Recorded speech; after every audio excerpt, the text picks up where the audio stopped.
Today, our topic, we're asking the question, is stress making you fat and unhealthy?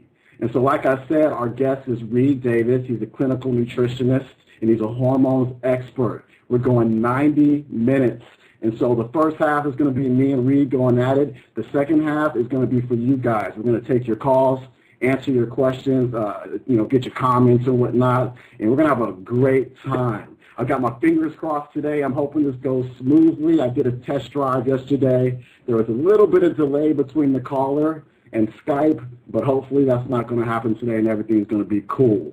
Reed's going to call in a second, and before he calls in, I want to tell a story about how I got to know Reed Davis. Maybe about a year ago, or maybe it might even been January of 2008 of this year. A prospective client contacted me, and she had some issues going on. She had digestive issues like you couldn't believe, and she had been going from doctor to doctor for years, and nobody could help her out. Nobody can get to the bottom of her issue. And so she came to me, and I can tell when I sat down with her, she just had that frustrated look. She was stressed. 2 seconds. So she was just stressed out, and she needed help, and she was looking to me, and I only had so much in my toolbox as a personal trainer. I had exercise and I had diet, but that was it. And so I helped her with her diet. We put her on the metabolic typing program, and it did help her, but it wasn't enough. And so, I went online and I looked into something called an ELISA test, a food allergy test, and I referred her there. And she met up with Reed Davis. Reed Davis was her practitioner, and he was able to find out some things that the doctors couldn't find out. They found that she was in stage 2 adrenal fatigue. They were able to find out that the reason she was having such digestive distress was because she had a major parasite in her. She was infested. She had roaches pretty much in her body.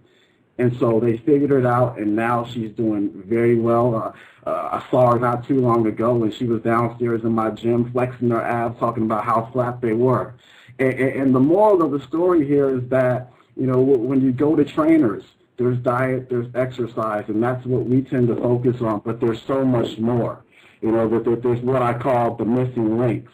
And so that's what I do. I look at those missing links. That's what Reed does. He looks at those missing links to figure out what is the underlying cause. And so she told me about Reed's course. Reed had a course coming up, and I was a little iffy about whether or not I wanted to take it.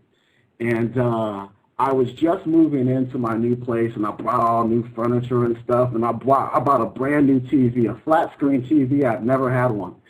And it was either I take back the TV, or I take the course. And I struggled with it for a little while, and so I decided I'm taking back this TV. So I put it in my car, took it back to Best Buy, got my $1,000 back, and I put that money to good use, and I took Reed's weekend course, and it was fantastic. It was one of the best moves I've made because it's allowed me to help people. Because every Tuesday and Thursday when I'm consulting with people, I meet new people and I'm able to help them in a way that I couldn't help them before. And so that's my man, Reed Davis. If it wasn't for Reed Davis, I wouldn't be in the position that I'm in right now. And so let me tell you just a little bit more about Reed. Reed is, like I said, a clinical nutritionist. He's the founder of Functional Diagnostic Nutrition. He's the consultant for BioHealth Diagnostic, and so when a practitioner, a doctor, a chiropractor is having a tough time, with interpreting the results, Reed is the person that they talk to. Like, he has this stuff down to a science. As far as who's doing the most work for BioHealth, who's doing the most, labs and whatnot, Reed is in that top 10%. I mean, he's up there with Dr. Mercola, and Reed is pretty much a one-man show. And I'd like to introduce my man, Reed Davis. What's going on, Reed? Hey, what's going on there, Sean? What's happening, really my man? That you had me on. I'm really, really proud of you for putting this radio show together. I think everybody ought to give you a hand if we had him in front of us here. Because well, they already have. They've given me a hand in subscriptions. They've given me a hand in all the love that they give me online, and it's fun. It's so cool what we do here. Before we get to our topic with hormones and the other missing links, why don't you tell us a little bit more about yourself? How did you get here? How did you get this far in the field of nutrition and health? Geez, Sean, almost like a lot of things that happen in life, at first they seem like they happen by accident, and then you start to realize that maybe you got a calling, or, you were just led to it.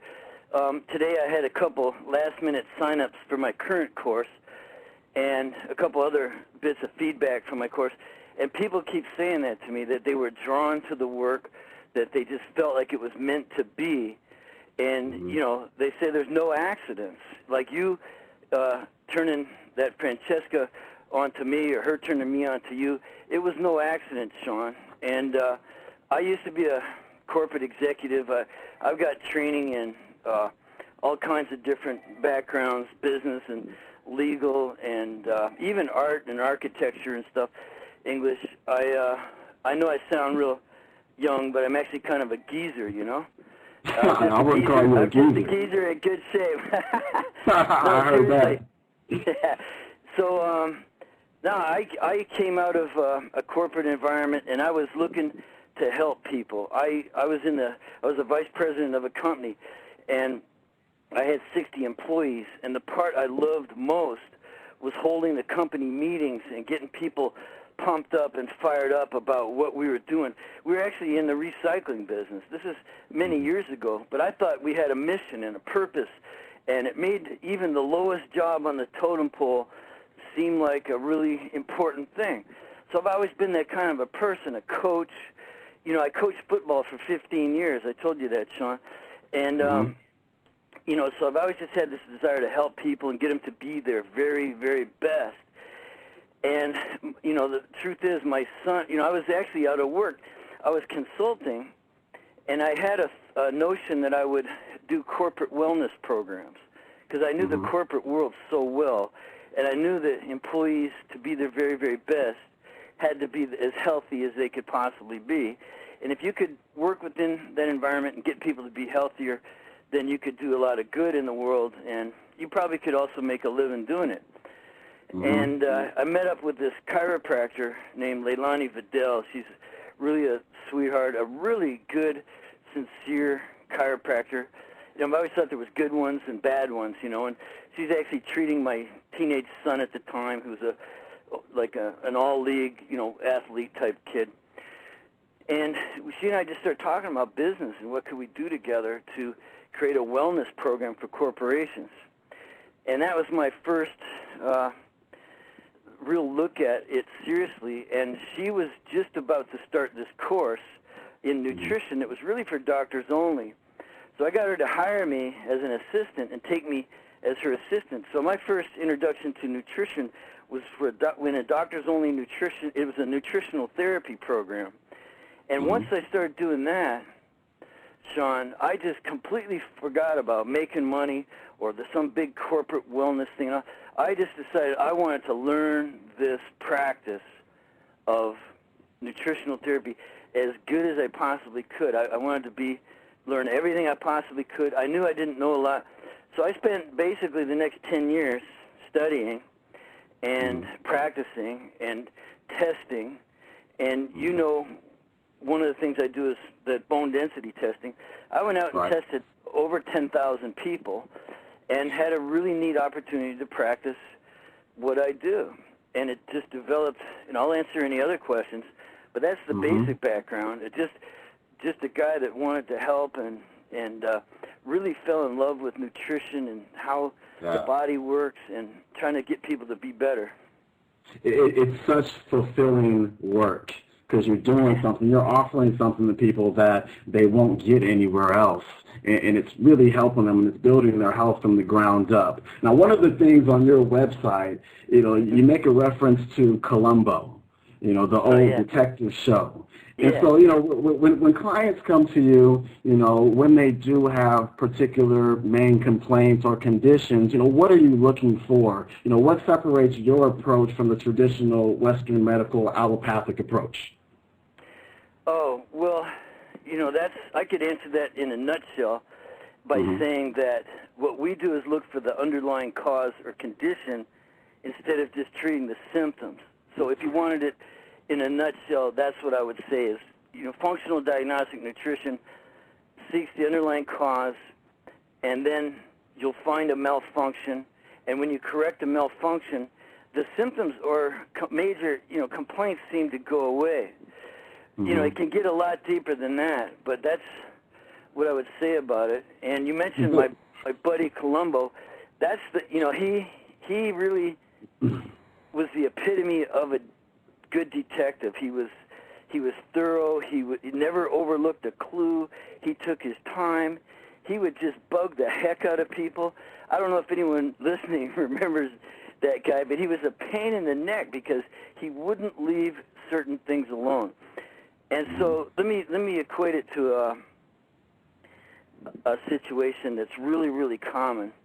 You have a person who's been told by their doctor that they have their thyroid is low. Let's just take low thyroid as an example. So they go into the doctor and they've got certain complaints, like they're tired and they're gaining a little weight and their skin and their hair isn't what they want it to be. And the doctor does some tests. Oh, look, a low thyroid. Well, that could be the answer. Here's your thyroid medicine. They say, here's your thyroid medicine. And the person seems to just take the prescription, get it filled, take them, and they never really ask any questions.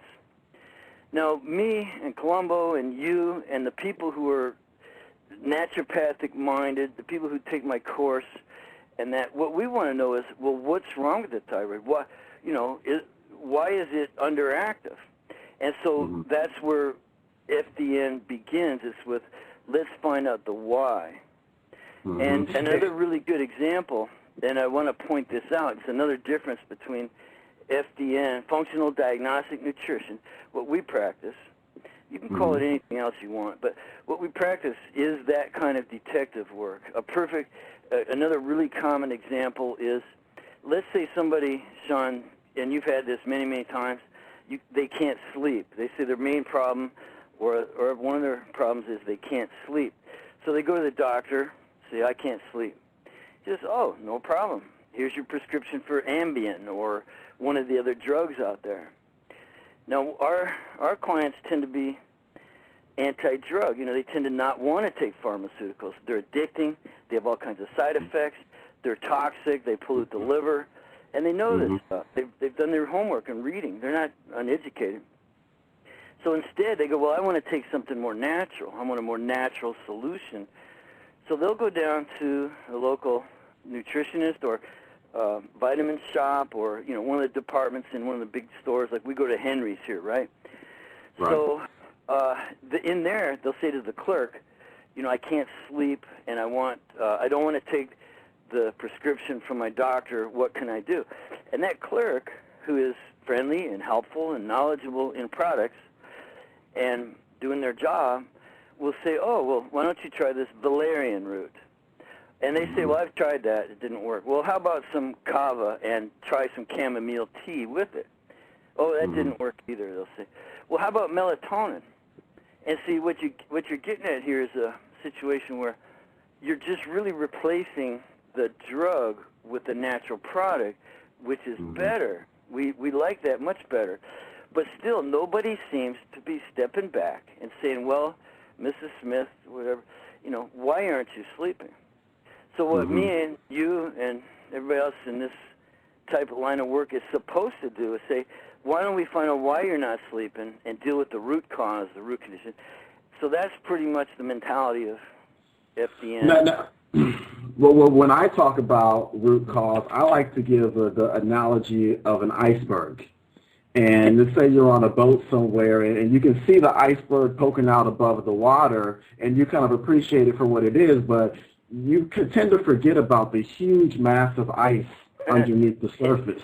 that's causing that iceberg to peak above the water. Now, what are those underlying issues? What are those pillars of health that we need to be addressed or we need to be addressing? Man, that's a great question. Great question. So, there are many causal factors, and sometimes you could spend a lifetime on a certain person if they have bad enough problems and perhaps never really find all of them. But with most of the very, very common complaints that you and I are able to deal with, and we can go through a long list of those, but it's your most common complaints. And what I look at and what FDN focuses on is the hormone system, the immune system, the digestive system, and the main detoxifying organs, especially the liver. So hormone, immune, digestion, detoxification.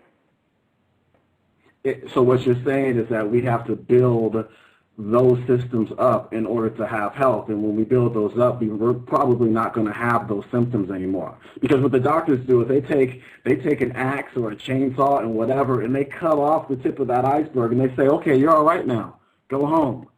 Yeah. But it's the stuff underneath that we need to deal with. Today, what I want to talk about primarily, though, aside from diet, and I do want to touch on metabolic typing a little bit later, are hormones. Adrenal fatigue is epidemic. We've got a lot of women out there with PMS, menopause. We've got guys out there with andropause, guys who have low testosterone and rising estrogens. Men are becoming feminized these days. But let's focus now on adrenal fatigue. What is adrenal fatigue, and how do we get it? Well, again, there's always the sort of short answer. Adrenal fatigue, these are two little organs. They're little tiny organs that sit on top of your kidneys. Now, your kidneys aren't that big, and these are not even a third or a quarter of the size of your kidneys, and they sit on top of there. Adrenal means on top of the kidney. The kidney is your renal gland, and these are on top of. And they sit there like little hats, and they produce a lot of different hormones, including the main ones being your stress hormones, cortisol and adrenaline. And so we focus mostly on measuring the cortisol, and when the adrenal glands, because of the amount of stress you're under, keep cranking out the cortisol, cranking out the cortisol, cranking out the cortisol, that can go on for some time, and then eventually they're going to get tired of that. They're going to get fatigued, and they're not going to be able to maintain those same levels as they used to, and you're going to feel different. You can put that in 1,000 different ways, what feeling different means, but they're going to feel different. You're going to feel different. What's going to cause them to crank out that much cortisol? What's making that happen? Okay, so the first thing is, we'll just call it stress, any kind of stress. And I've categorized stress as anything that creates malfunction in your body, any influence at all that creates malfunction in your body. So we could be talking about mental, emotional input. You don't like your job, you don't like driving in traffic, you don't like the person you're with, your kids are rotten, whatever it might be. And that's one form of stress, mental, emotional stress, financial problem, and on and on. Now, we call that kind of an external stress, something in your life that you aren't dealing with very well. And I would say that you could include physical problems with that. Like you might be in chronic pain. That's obviously very stressful. And where my work has led to, and what functional diagnostic nutrition is all about, is more or less the hidden internal stressors. Anything as simple as a poor diet. If your diet is full of chemicals, or you're eating too much sugar, or you're out there, drinking and all that stuff, that's very stressful to the body. Also, food that is antigenic. If you have food sensitivities, that's very stressful to the body. So something as simple as your diet, a poor diet for you, could be stressful. Now add to that the other hidden internal stresses of parasites and bacteria and funguses and viruses and all this stuff that we often are exposed to. And a healthy person might not get those infestations, but someone with compromised adrenal glands is going to get those things more often, and it's kind of a vicious cycle.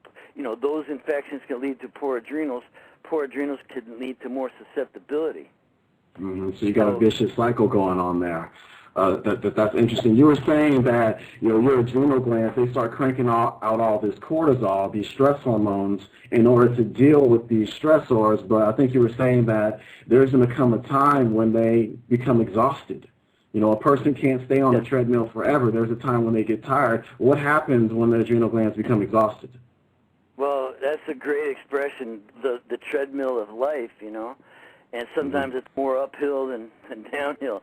But when you are originally in a good condition, let's say your adrenal glands are nice and healthy, well, you can handle a lot of stress then. You could be going through life, and it's very busy and hectic, and you might be juggling all the balls just fine. You're under stress, but you're able to deal with it. So that's actually what we'd call stage 1 of adrenal fatigue, when you're overproducing the cortisol based on all these different stressors. But it will crest at some point. You can go on for it could be 5 months of really bad stress. It could be 5 years. Stage 1, when you're able to overproduce cortisol, could last a long, long time.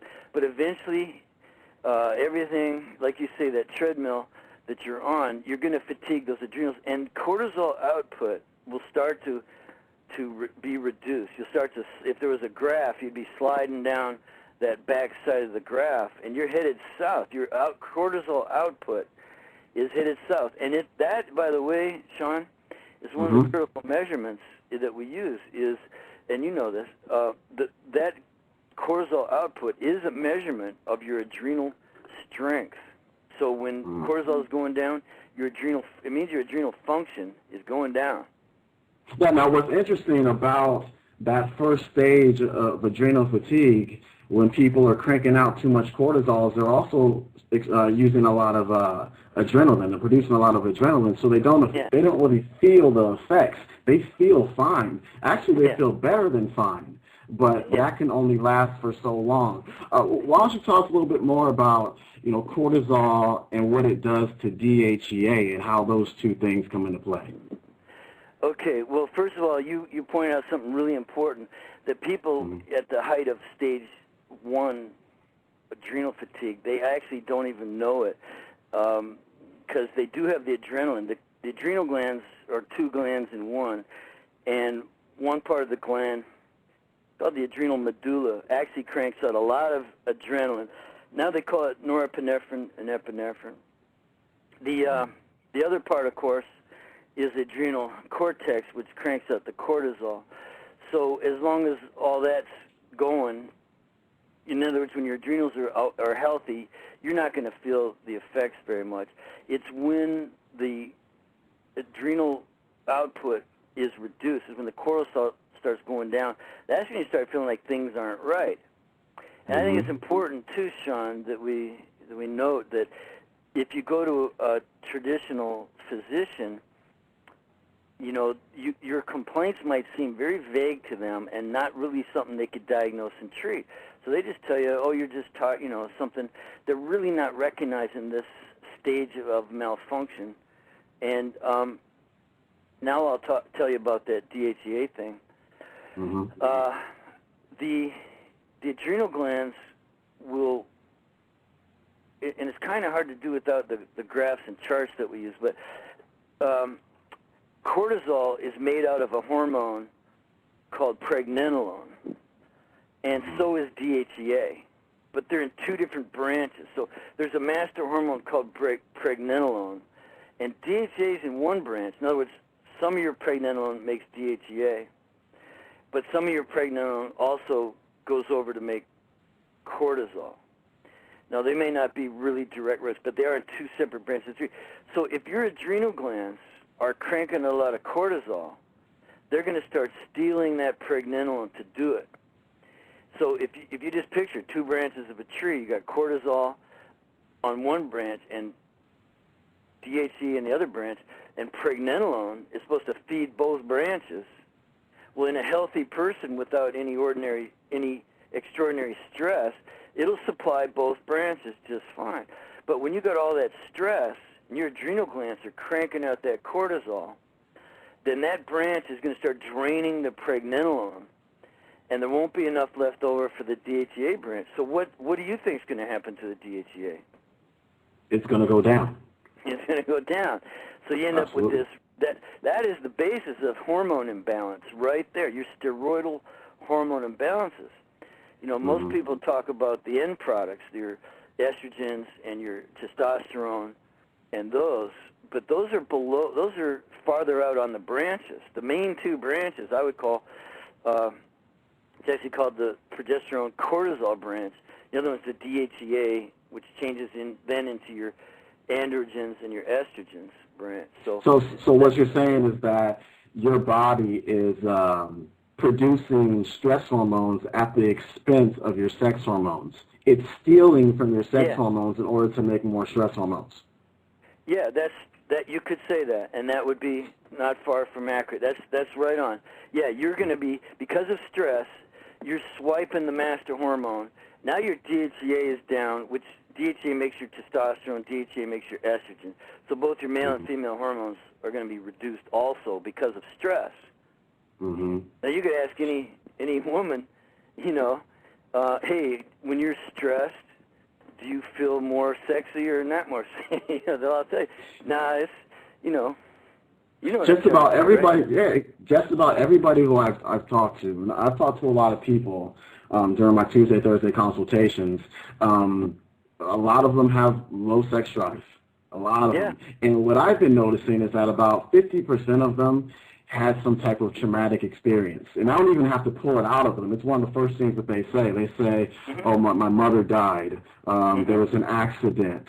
There's some type of traumatic experience. They say that their health has just not been right ever since then. They've gained 15 to 20 pounds since then. They've tried diet. They've tried exercise. They've tried everything under the sun, and they can't get any results. And then they come to me, and we do this work.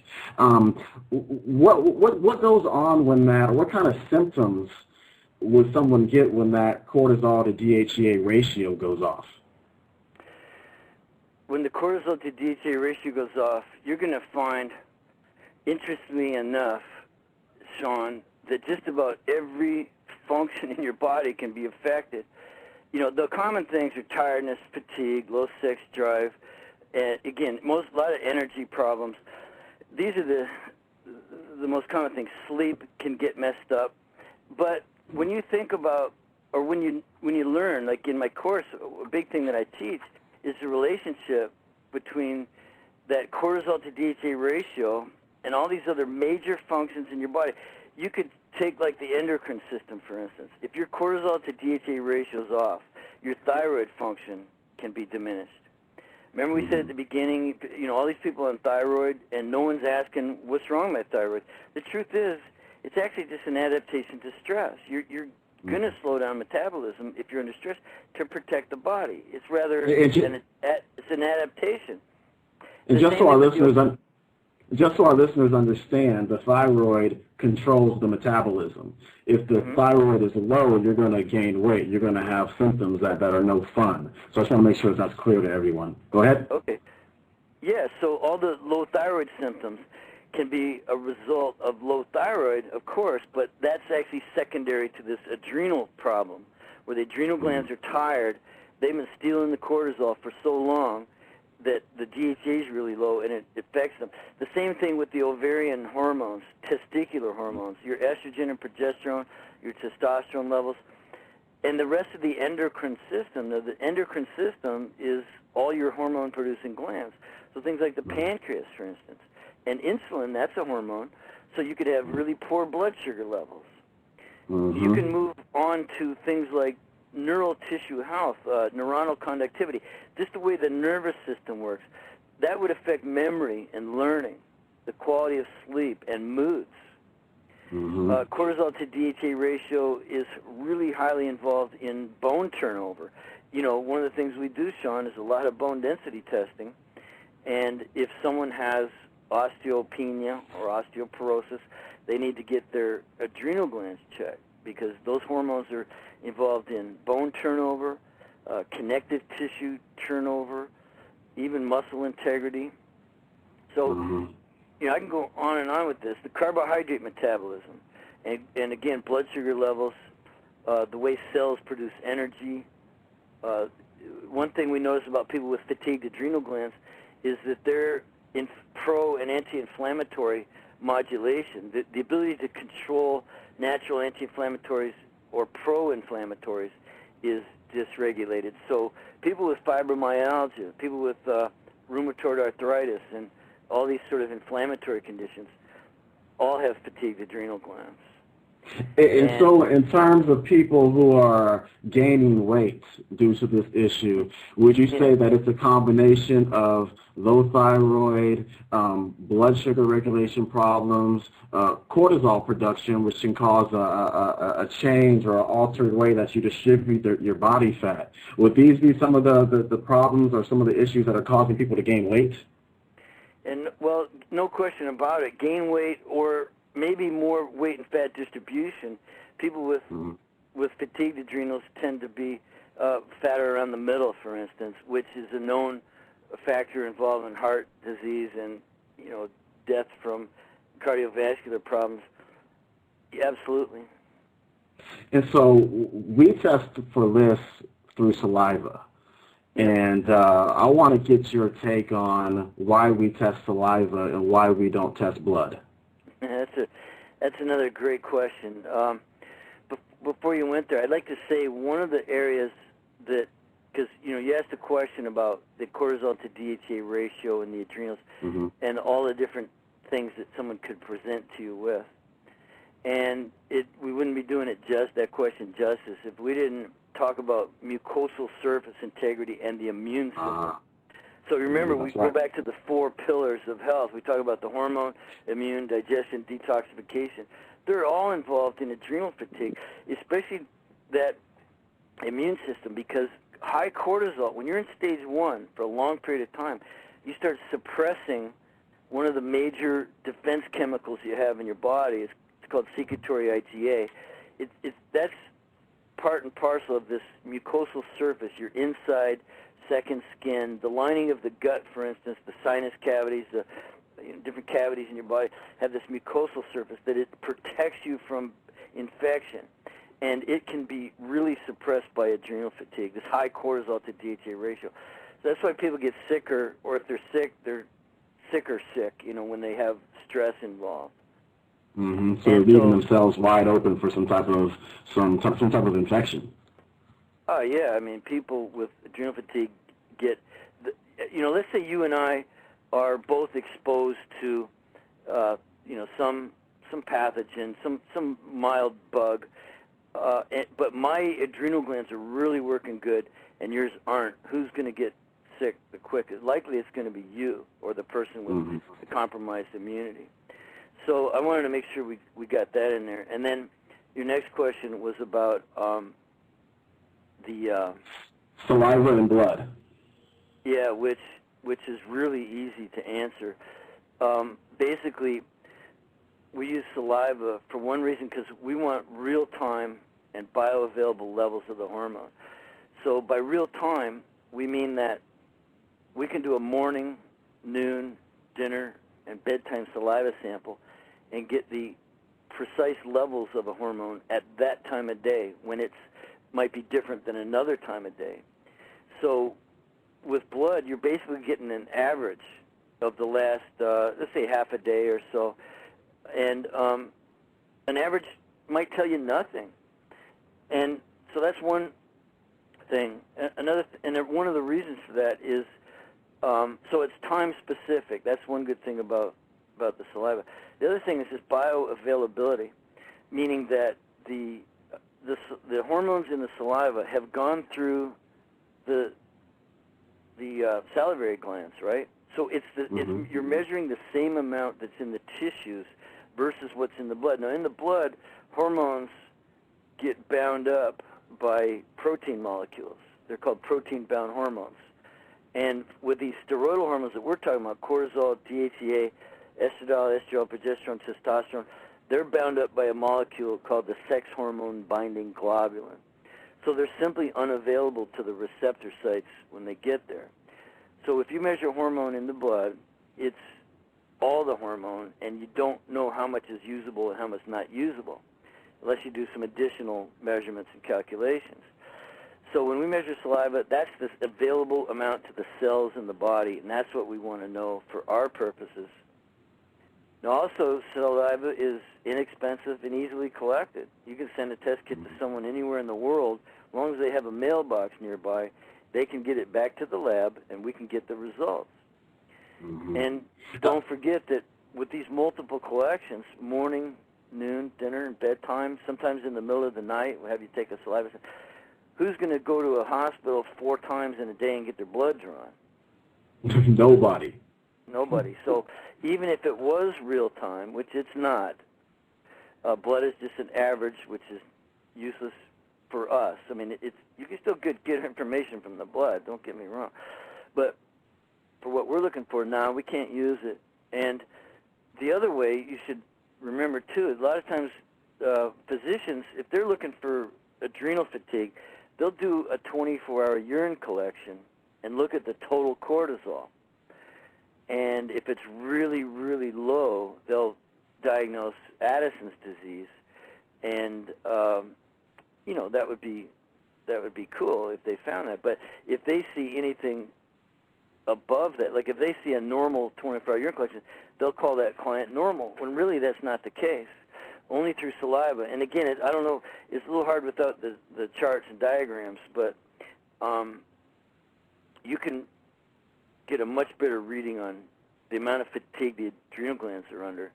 Like what we call stage 2 adrenal fatigue is when the total actually looks normal. And so that's why we use saliva, not blood or urine. Time is flying right now. I want to open up these phone lines. Callers out there, the number is area code 347-237-5608. We're going to be opening those up in about 20 minutes. I want to move away from the topic of adrenal fatigue and start getting into some of the female problems, primarily menopause. I was reading Dr. John Lee's book, What Your Doctor May Not Tell You About Menopause. Great book. Great. And he was talking about how women from agrarian societies, they don't have the same symptoms of menopause that we have here. Mm-hmm. Why is that?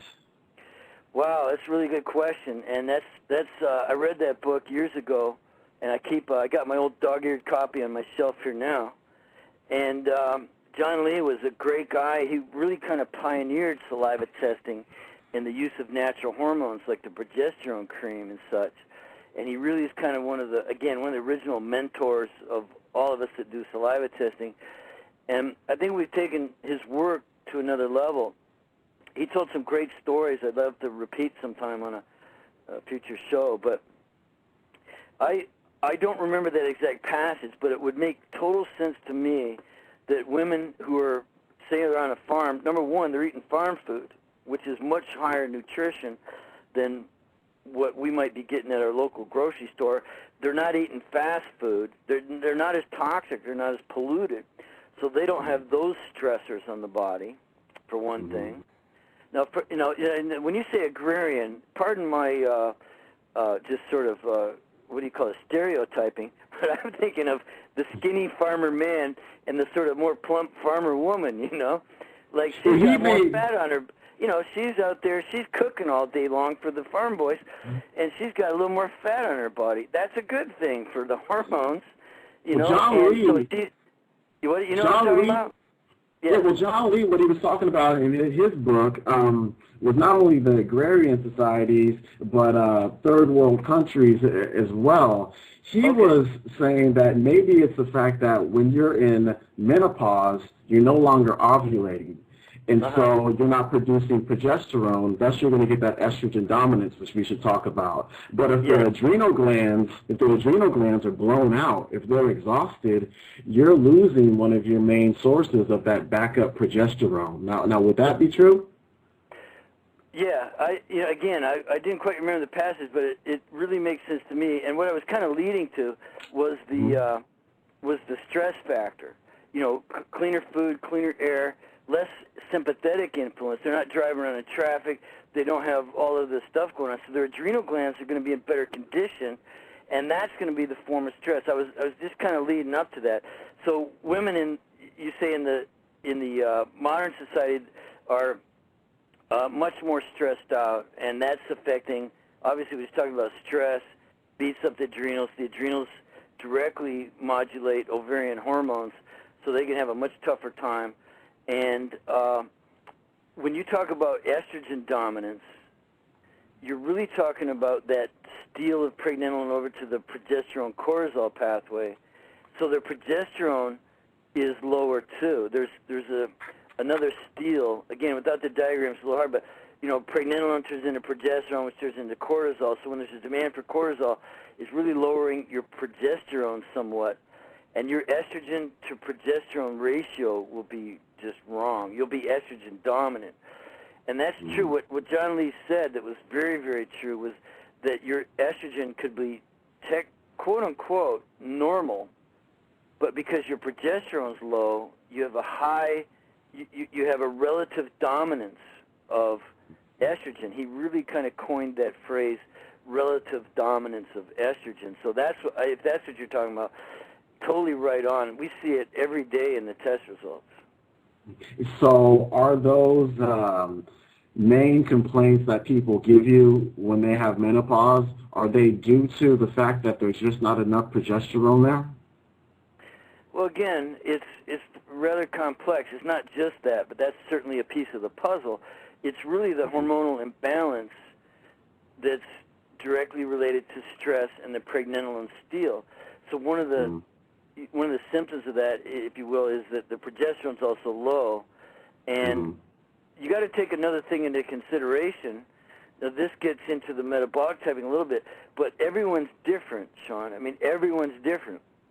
So imagine for a minute you have these hormone pathways. These are hormone pathways where pregnenolone, travels down a road and turns into progesterone, which travels down a road and turns into cortisol.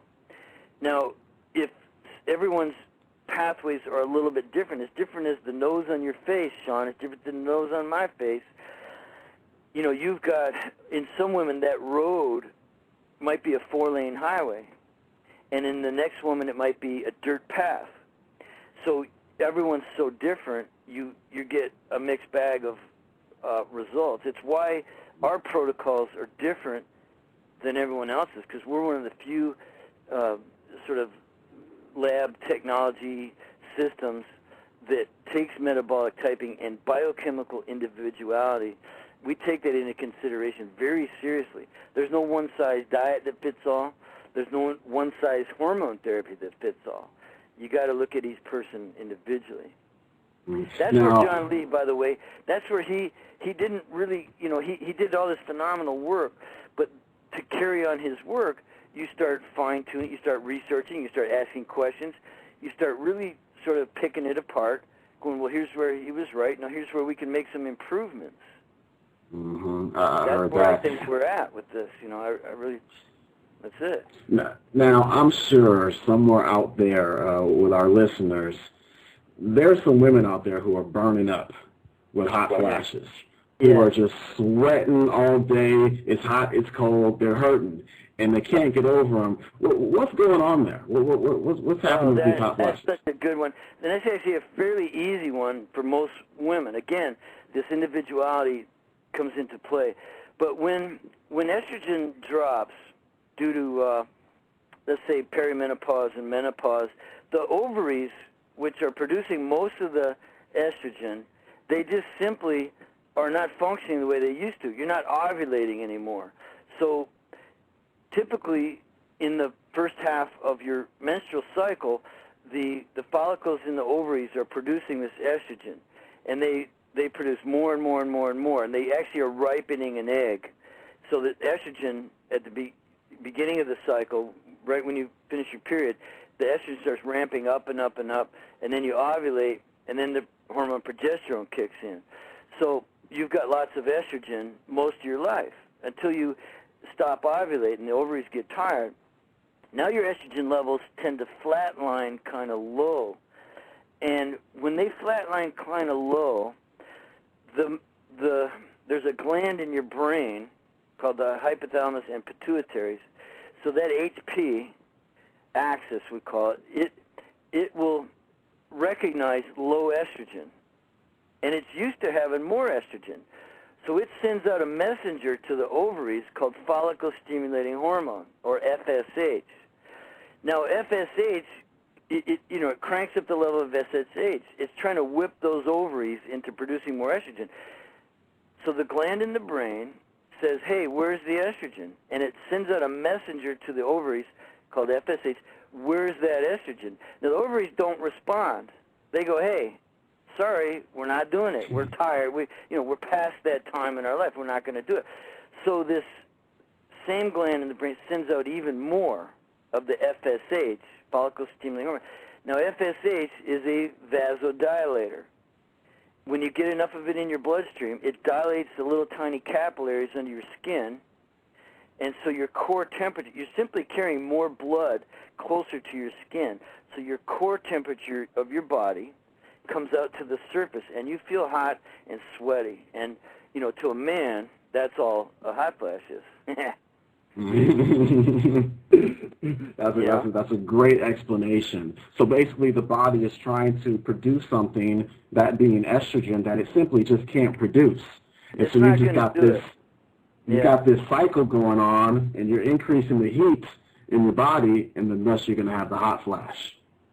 Yeah, you're going to have the night sweats, and it's just, I say it's just, but it's low estrogen is kind of the cause, if you want, but it's the high follicle-stimulating hormone.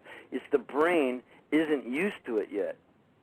So it's saying, hey, where's that estrogen? Crank, hey, give us some estrogen.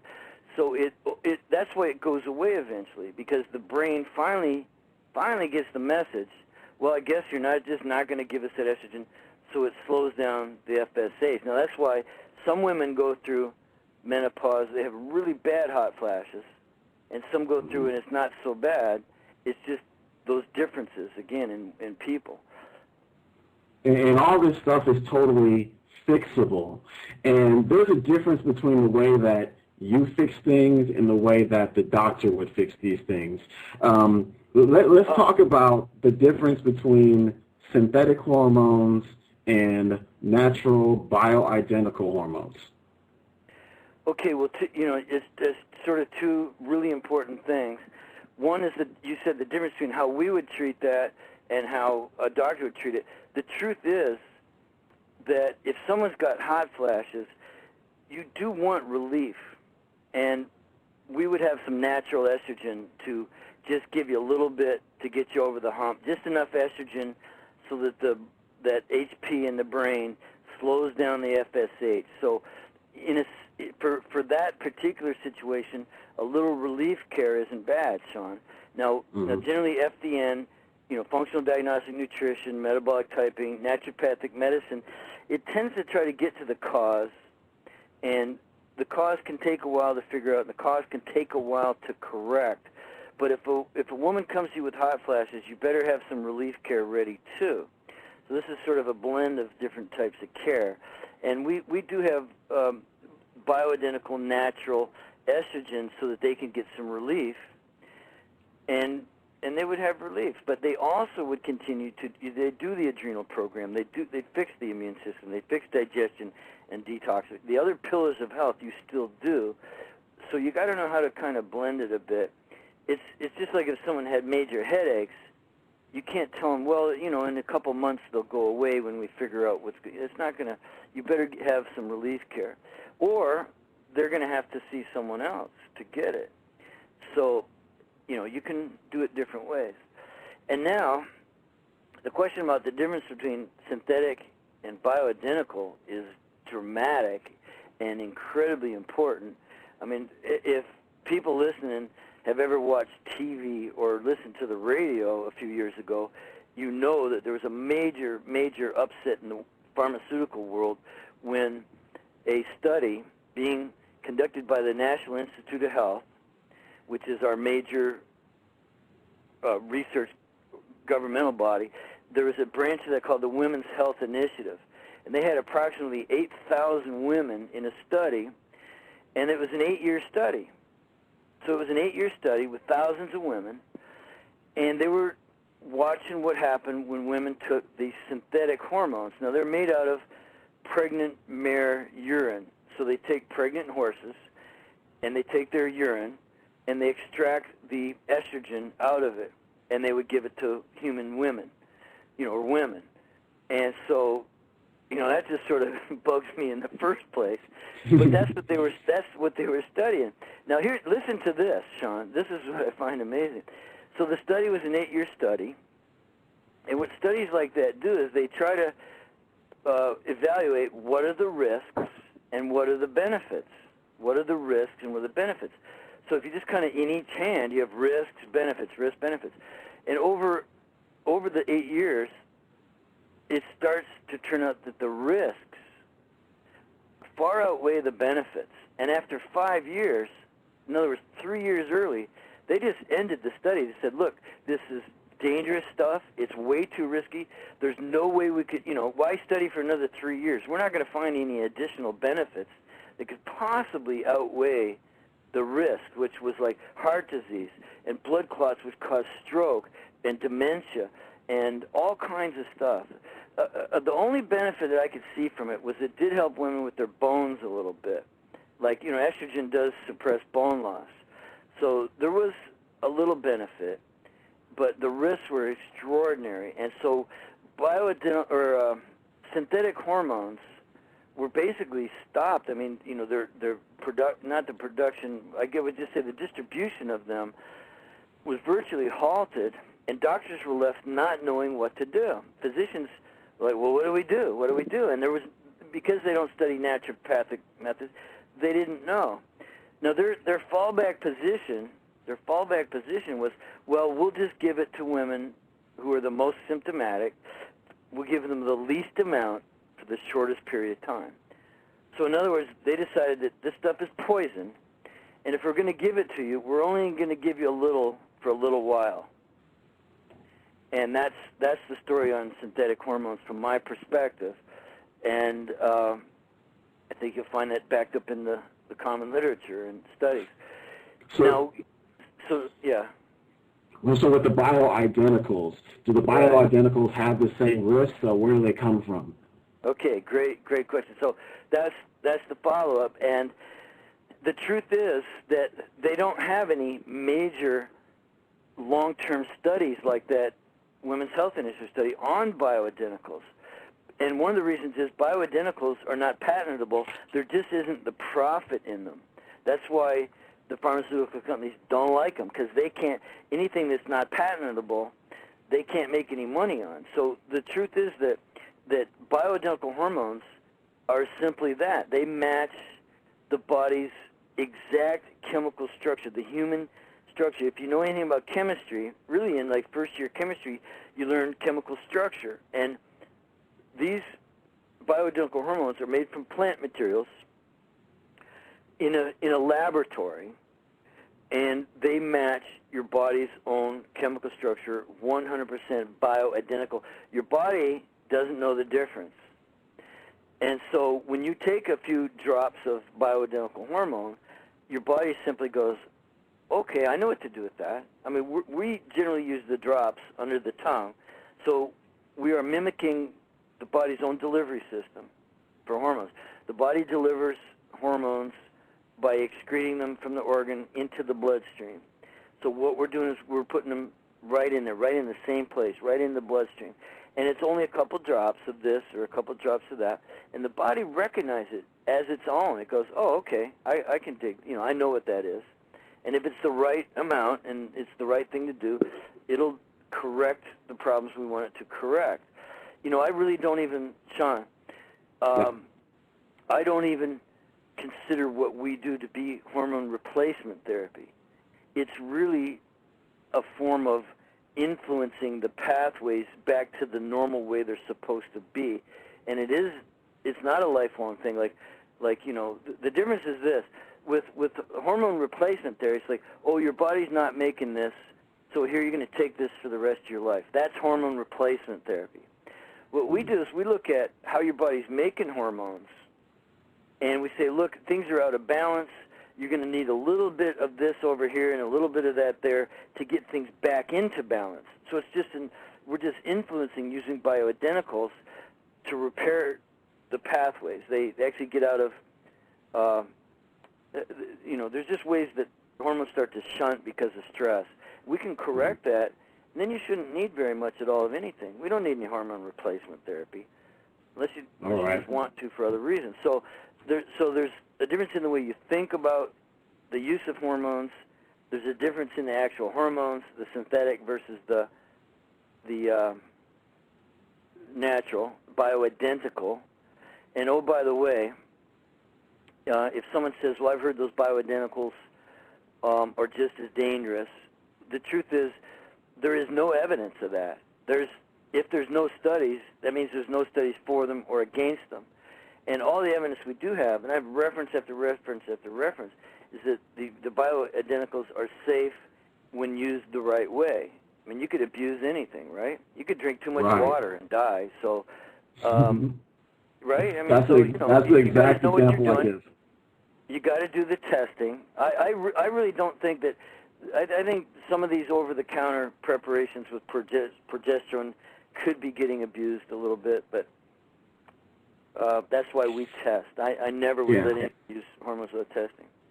There's people out there, most definitely, that answers my question. There's people out there taking DHEA and progesterone, they get from the health food store who haven't even been tested yet. So if you don't know your levels in the first place, there's really no need for you to go out and buy this stuff because you can abuse it, like you say. It's kind of like the baseball players who are doing testosterone, these huge doses, but never even had their testosterone checked in the first place. So they're doing human growth hormone, but never had their IGF-1 checked. And so that can be a problem. So we definitely recommend that you guys get tested. I'm going to open up the phone lines right now if anybody wants to call in with a question. The number is area code 347-237-5608. We'll get you on the air to ask Reed a question, to ask me a question. Until then, I want to hit a few more topics in the meantime until we get some callers. I want to ask you about the other things that you're seeing out there. We talked a little bit about food allergies, poor digestion, H. pylori, parasites. What's one of those things that no one would even think about that's coming up in the testing that you're doing? I'm not sure what your question is.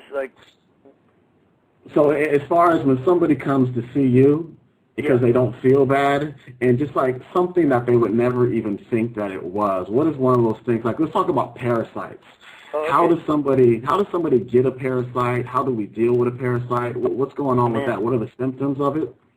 Well, okay, I get your question. It's a really good one because you're looking at it as a hidden stressor that no one thought they had.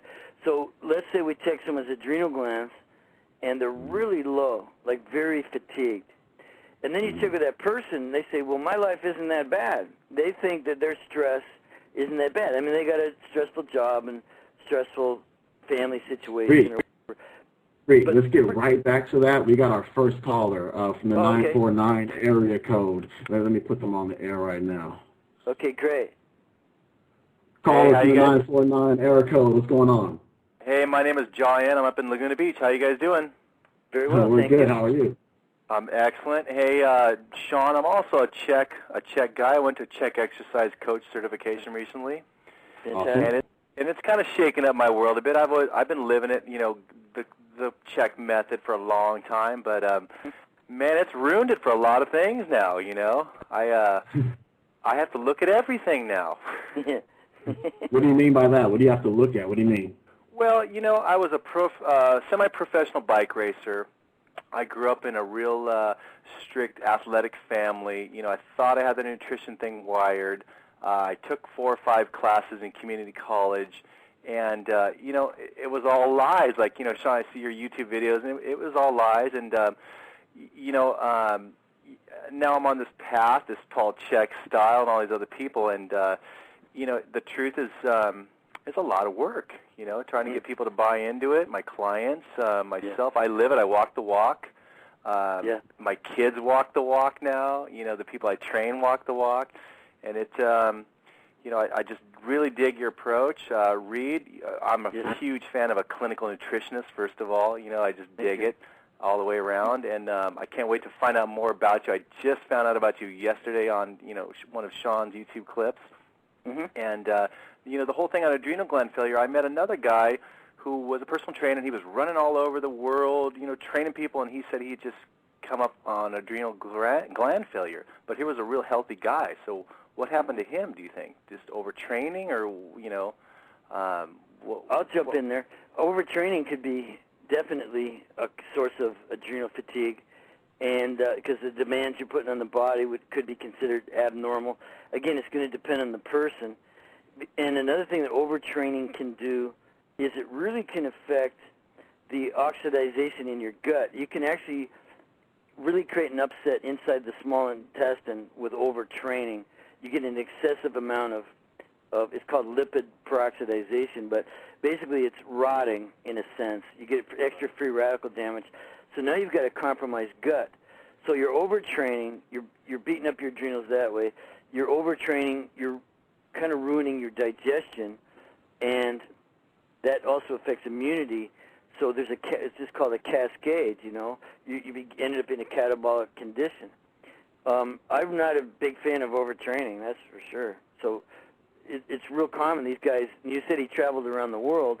Well, he traveled around the world and was exposed to pathogens his body wasn't able to handle, and he probably got exactly what the question Shaw was asking me when you jumped on the phone was like, people are blindsided. They never considered that they had a parasite or bacterial infection or overgrowth of something, and they do. That's what our detective work. That's why we're like Columbo, man. We're looking at every clue, and we're going to the lab boys, and we're doing the testing, and we will get to your root cause if you work with us.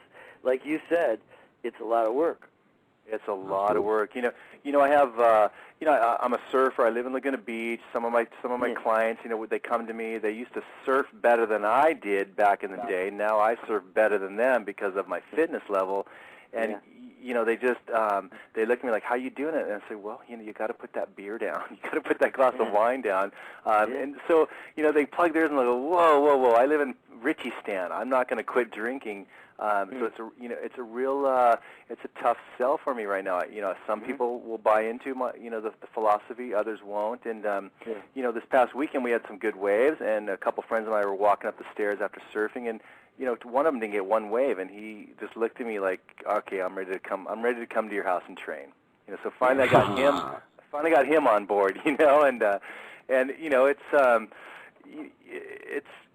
just a great time to turn people on to things. Like I said, my kids buy into 100%. They'll come to your pool and swim in it, and to go take a shower at your house, they'll say, "Do you have a shower filter?" They're 8 and 9 years old, and they want to know if you have a shower filter. And my friends look at them like, "What?" And my daughter goes, "Yeah, I don't want the chlorine on me." So, that's so cool. I mean, you're teaching your kids, and they're going to teach their friends, and they're going to raise their kids the right way. I love what you're doing. I love the path that you're on. I remember when I first got onto the Chek and the Bill Wolcott stuff, and, it was such a surprise to me as well that, I don't like to call it lies that I learned in school, lies. It was just more ignorance. It was the people who were teaching me before didn't know any better, but keep picking up the books, keep trying to collect the information, keep trying to spread the word. I mean, I've got a library full of books next to me, and I'm not even a quarter of the way through, because I can only imagine what I'm going to know 2-3 years from now and how much that's going to blow my mind. So, keep doing your thing, and I appreciate you calling in. Hey, thanks a lot. You guys have a great one. I look forward to learning more about the both of you. Absolutely. Hey, thanks very much. I'm definitely looking for Chek practitioners to take my course because they've already got a lot of the background. They have the right mentality. I've personally talked to Paul Chek, and quite a few of my students are Chek, like HLC 1, 2, and 3, and they just love the training that I add. The tools I put in your toolbox with the FDN course open up a whole new world, a whole new level of helping those same people that you're talking about. Right on. We got another caller, Reed, from the 917 area code. 917 area code. What's going on today? Yo, Sean, what's up? It's Antonio in New York City. My man, I wonder what your voice sounded like. What's happening? What's going on, man? So, yeah, great call so far. A lot of good information, and I got a couple questions. Okay, Antonio. Hey, isn't it kind of late for you? Yeah, actually, it's very late, and I got to be careful with my adrenals right now. Yeah, really. But I wanted to jump on this call because, you know, like, I went through adrenal fatigue myself a while ago, a few years ago, and you know, I got into, like, I studied it as much as I could at the time, but there's a few things I really want to know. So, and I think they're pretty interesting but basic questions. So, first of all, what's the deal with licorice root? Like, how does it understand the purpose if someone is, like, maybe in a stage 2 and they get low energy in the midday? Like, you can take it and it'll, what does it do? How does it jack up your cortisol for a short period of time? Like, what's the deal with licorice? Actually, licorice root, if you get the good stuff that's an extract of the root, it's real black and it tastes like licorice. That stuff is very effective. And what it does is extend the half-life of cortisol. So cortisol only stays around for a while and it gets metabolized away in your body. So if you're already only producing a little bit, you know, not enough, especially in late afternoon is a real typical time of very low cortisol, you know, abnormally low. And so if you take a shot of licorice root, I have a lot of my clients use about 10 drops in the morning between 10 and 11 and some more in the afternoon.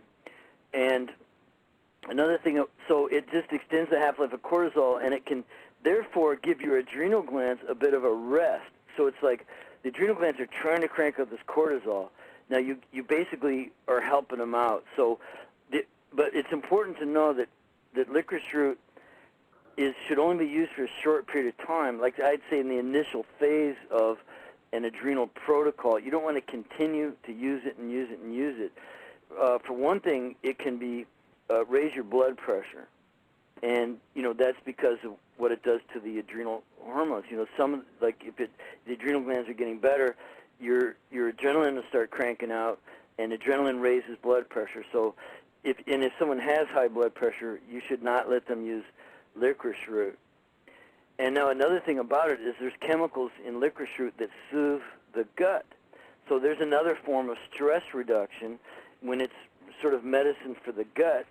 And so you have the gut, you know, and you have what it's doing for the cortisol. So it's really just a tonic. I call it an optional tonic for morning and afternoon use, just to give someone like a little helper in the initial phase of your adrenal protocol so you feel better. And if it doesn't work for that, you can shine your shoes with it.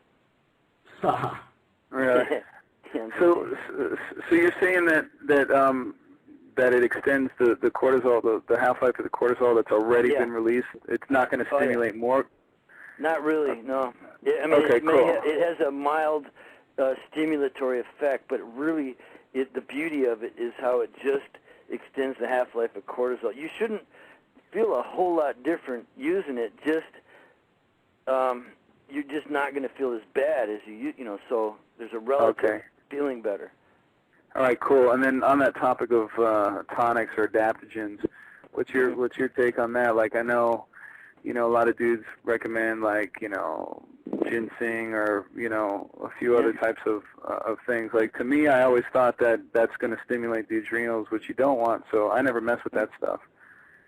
That's a really good point. And, you know, any stimulant needs to be looked at with caution. And it kind of illustrates, Antonio, the difference between what I call allopathic nutrition and functional nutrition. Because allopathic nutrition copies allopathic. You're really just replacing drugs with herbs and with things that they can give relief. They can make you feel better temporarily.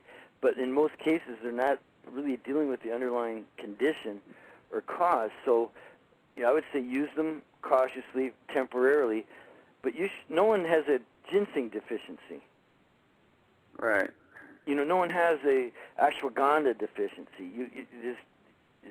That's not how it works. So, again, use it to give yourself a break temporarily, but think about a body. Let me give you an example, Antonio. I've had people go on my adrenal program and call me up and go, Reed, I got all this energy, and I feel almost like I'm being a little aggressive, and, it's like, well, how do I handle that? And the truth is, Antonio, I don't think they even know what health is like. I don't think they ever really felt super vibrant, healthy. I mean, as a man, as a human being, we're built perfectly to survive very tough conditions, to hunt and track down and kill our food and cook and eat, to steal women or whatever, defend our women or whatever. We're perfectly designed for that. So a certain amount of, very high levels of energy and not aggressive in a mean way, but just that whole feeling. I've had people feel that good and think there was something wrong with them, So the possibilities are limitless. Like I don't think people even know what true health feels like for the most part. So all that stuff you're talking about can help you feel that way for a short period of time, but not in the long run. That's not how we would want you to do it. Right. And then what about maca? Are you familiar with maca? Yeah. Mm-hmm. I've been using it for like the last few months, and what I notice is it definitely helps. Like when I'm pushing it hard, I can stay up late, and if it seems like it's helping me not burn out, and I can ride the edge a little bit longer. Like I mean, probably not the wisest thing. But. Yeah, if you're putting yourself under additional stress, if you're trying to gain a benefit from a particular product, you can do that. It reminds me of the hunters in Africa they would go on 2-day journeys to go to the hunting grounds, get some game and bring it back, and they would use an appetite suppressant. Like real hoodia is a really good appetite. You don't get hungry. You chew that stuff, you can go. So you're kind of using something for that purpose, is like to accomplish a specific task. Hey, but it's not something you want to use every day to try to be healthy. You're just using it to accomplish a certain thing. And I'm okay with that for athletes. We got about... If it's legal, yeah, go ahead, use it. So we got about 10 minutes left for about one more caller. While Antonio's on the line, I want Antonio to tell us about his book that's dropping soon. Okay. I got a cookbook coming out most likely tomorrow afternoon or evening, and it's like the healthiest recipes in the world, made really, really simple for busy people. So it's all my personal experience living and working in New York City. It's all organic, whole foods, no grains, no dairy, no sugar, no soy, no garbage, and I got audios and videos. I'll be interviewing Sean. I got friends that are chefs, and it'll make it easy for the Chek practitioners. It'll be excellent for them to recommend to their clients, because it'll just show you how to get really healthy in the simplest way. Living in New York City is really pretty hardcore, and you got to be fast, and you still got to be healthy. So, and there's a lot of stuff that I got from my experience with adrenal fatigue. There's a lot of coconut oil and butter and saturated fats and cholesterol and lots of red meat, and how to get the best foods. I got interviews with experts. I interviewed, the author of The Cholesterol Myths and the guy who runs U.S. Wellness Meet in Wood. I got all these experts, and so the whole thing is it's an incredible package. It comes out, like I said, tomorrow. Where are we going to be able to find that?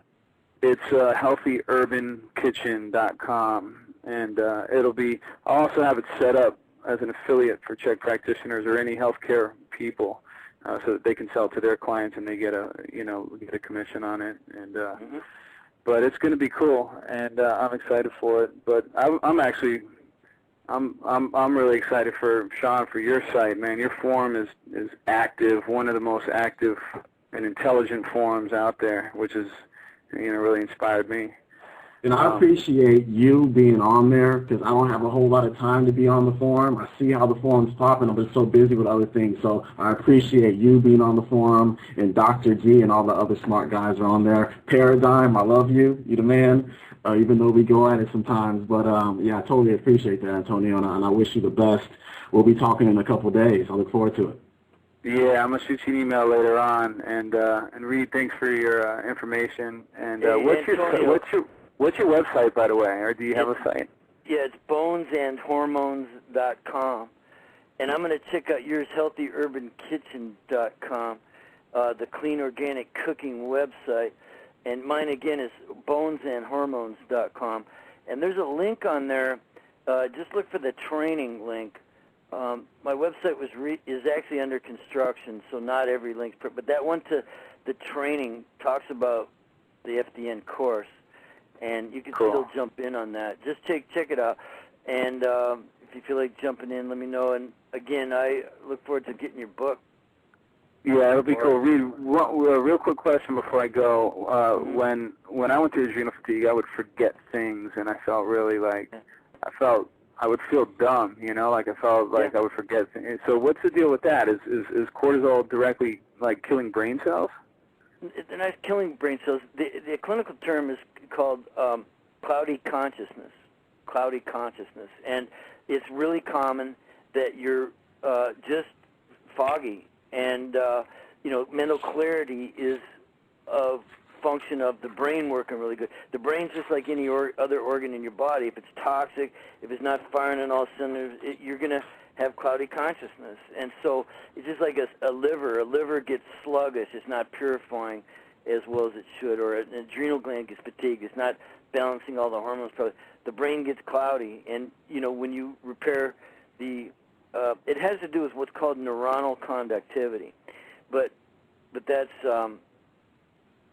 that's the bottom line. Yeah, definitely, adrenal fatigue. It's a really common complaint. Women say, I've just got foggy thinking. I wake up in the morning and I just can't get going. I don't know what to do, and all that sort of stuff. All right, cool. Antonio. Sean, thanks a lot, brother. And Reed, I'm going to check out your website, and okay, man. I'll talk to you guys soon. Thanks a lot. All right, buddy. Take care. Peace. There's a caller from the 619 area code that I kept missing. Give me a call again so we can get you on the air. Reed, in the meantime, I definitely want to have you back on. We've got about 10 minutes left. I want to hit one thing that we missed today was men, the andropause. The low testosterone, the feminization of men with the estrogens and the products that we're eating, the products that we're putting on our body.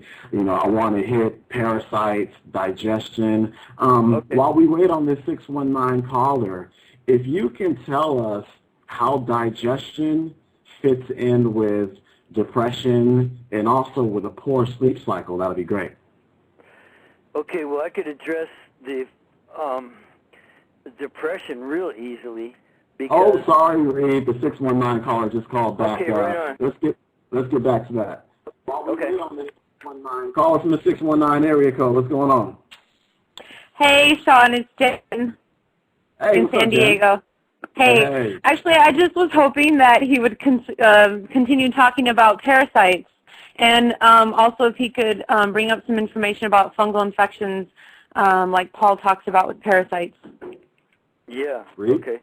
Yeah, sure. So when we investigate the underlying causes of adrenal fatigue, we're looking for hidden stressors, and we can run a stool test. At some point, we'll run a stool test and find and identify these pathogens. They're Blastocystis hominis, Cryptosporidium parvum, Entamoeba histolytica, a lot of little bugs that you get. And there's two thoughts I have on it that come immediately to mind. One is, how'd you get this? Why are you so unhealthy that the same thing that I was probably exposed to, but I didn't get, how come you got it? So, again, sometimes you need to go a little deeper. The other thing is to go ahead and eradicate it. There are natural anti-parasite, antimicrobial. There's some really good, strong products that we could recommend so that you don't have to take the really sort of toxic prescription stuff if you don't want to. The first thing I do when I get someone and I find a parasite is tell them, look, you need to show this to your doctor, and he's probably going to recommend a prescription, and you can take that if you want, but if you don't want to, here's some other stuff you could buy and use that's very, very effective. So parasites need to be eradicated because you'll never be healthy as long as you have parasites. You have this constant, chronic, hidden stressor that stink up the place. They're very toxic. Now, the other thing they do is perpetuate an environment where other opportunistic infestations can manifest, like such as the funguses. You mentioned fungi, and things like candida and all these others. There's different ones, but they're very opportunistic. So having a parasite will create an environment that is conducive to the propagation of fungi. So that's why we don't treat fungus first very much.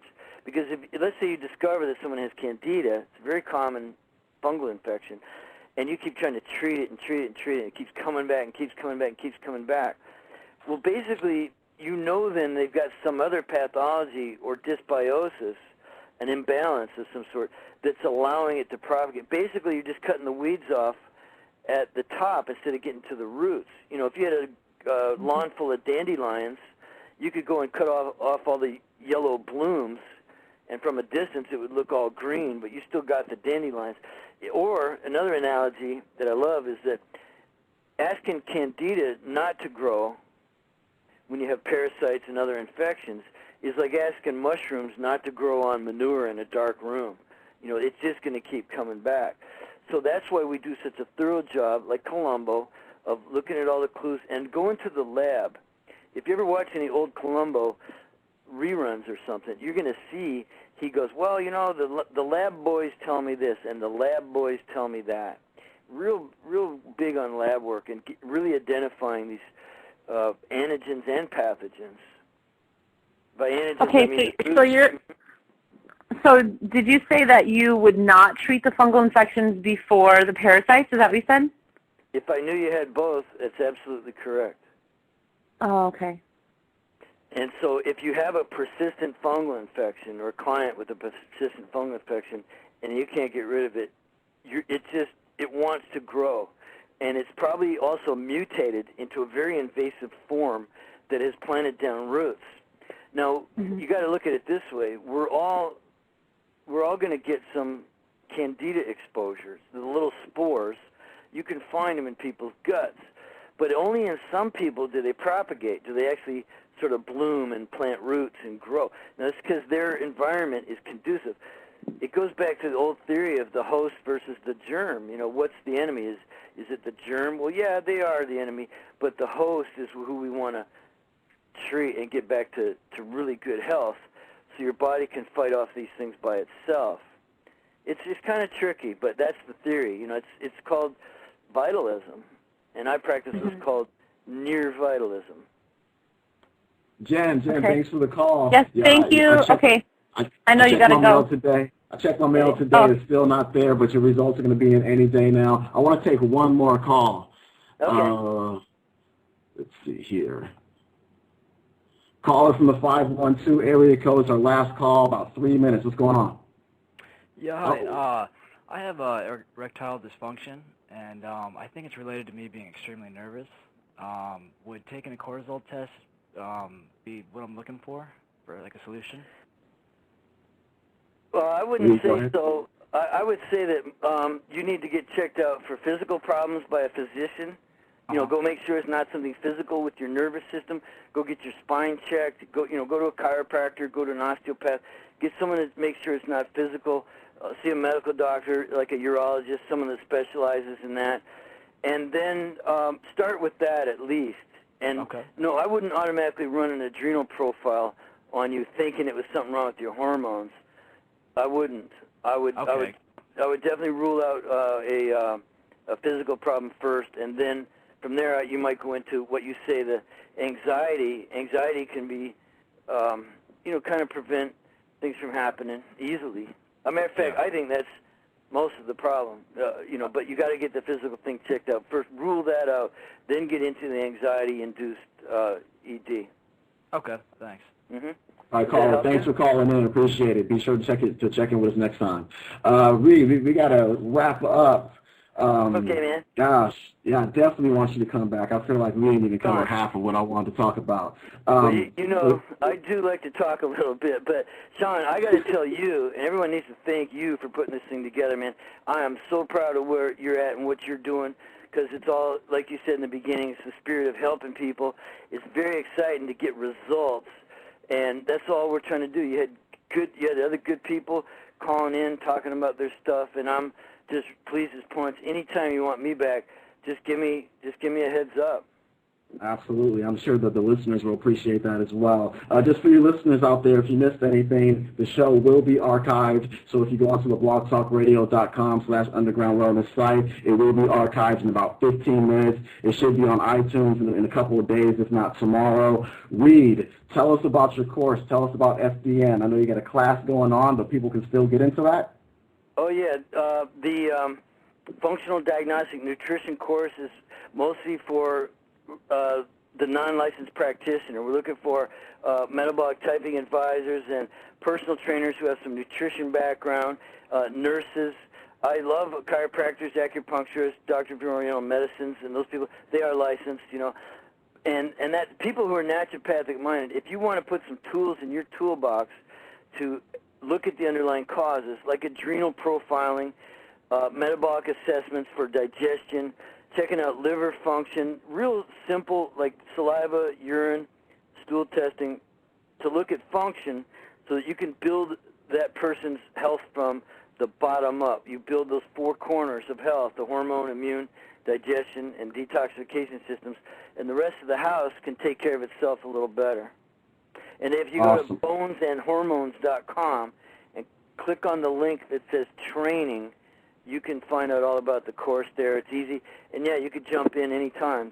Just any contact through that website goes directly to me, right to my desk. Right on.